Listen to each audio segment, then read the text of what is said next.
Sir మేమేం దుర్భాషలు ఆడలేదు sir. Of the house in the house ఇష్టానుసారం కూడా మాట్లాడారు కదా. ఆ రోజు మాకు ఎంత అవమానం పాలు చేశారు. 2014 నుంచి 19 వరకు మర్చిపోయినారా?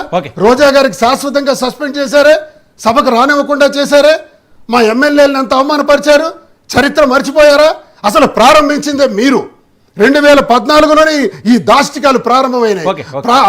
సభా సాంప్రదాయాలు సర్వనాశనమైంది కూడా 2014 నుంచి 19 వరకు. దాన్ని మేము కాపాడాం, దాన్ని మేము నిలబెట్టాం, దాన్ని మేము సత్సాంప్రదాయంగా తీర్చిదిద్దాం. మీరు మళ్ళీ ఇప్పుడు నాశనం చేస్తున్నారు.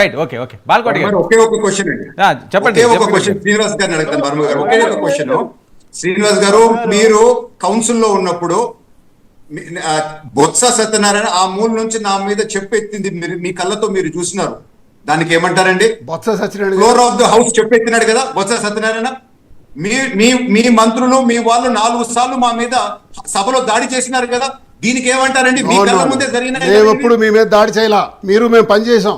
మీరు అపోజిషన్ లో కూర్చున్నారు, మీరు సమాధానం చెప్పలేకపోయినారు. మీరు సమాధానం చెప్పలేక హౌస్ నుంచి బయటకు వెళ్ళిపోయారండి. మీరు సమాధానం చెప్పలేకపోయారు.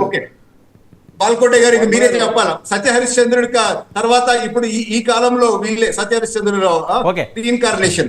మీరే చెప్పండి. ఏంటి మీ మీద ఏంటి చెప్పుతో కొట్టడానికి వచ్చారండి బొత్స గారు? బొత్స నిల్చుకొని ఫ్లోర్ ఆఫ్ ద హౌస్ చెప్పు తీసుకొని ఇటు చూపించినాడండి. ఫ్లోర్ ఆఫ్ ద హౌస్ ఈయన ఉండాడు, శ్రీనివాస్ గారు కూడా ఉండారు. గుండె మీద చేసుకొని చెప్పండి, అది వాస్తవం కాదని చెప్పి. బొత్స సత్యనారాయణ గారు ఇప్పుడు అతను బొత్స సత్యనారాయణ గారు చాలా సాత్వికులు సార్, చాలా ఉన్నతమైన వ్యక్తి సార్, చాలా సున్నితమైన వ్యక్తి సార్. ఎప్పుడో ఇలానికి ప్రవర్తించలేదు. అలా ప్రవర్తించారని తెలిస్తే నేను గుండెకి ఇచ్చుకుంటాను. బొత్స గారు చెప్పు చూపించారు, బొత్స గారు చెప్పు చూపించారని మీరు రుజువు చేస్తే, బొత్స గారు చెప్పు చూపించారు అని మీరు రుజువు చేస్తే, హౌస్ లో మేమున్నాం, నాకు కనబడింది. వినండి సార్, హౌస్ లో కౌన్సిల్ లో ఉన్న మాకు కనబడింది, మీకు ఎలా కనబడింది? ఆయన చెప్పు చూపించారని మీరు రుజువు చేస్తే మేము దేనికైనా సిద్ధం, మేము దేనికైనా సిద్ధం.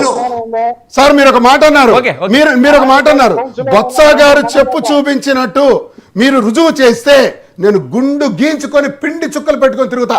దమ్ముందా? రుజువు చేయండి. ఎందుకు సార్ అలా డబాసు? ఒక పెద్ద ఆయన మీద అలా మాట్లాడతారు, ఒక పెద్ద ఆయన మీద అలా మాట్లాడతారు. ఉన్నతమైన వ్యక్తి, గౌరవమైన వ్యక్తి, సభా సాంప్రదాయాలు బాగా తెలిసిన వ్యక్తి, ఆయన ఎంత సున్నితమైన వ్యక్తి అండి. సున్నితంగా మాట్లాడతారు ఆయన. ఆయన ఎప్పుడు గట్టిగా కూడా ఎవరితో మాట్లాడరు. అలాంటి సున్నితమైన వ్యక్తిని పట్టుకొని మీరు బొత్స గారి మీద ఆరోపణలు చేస్తున్నారు. It's wrong.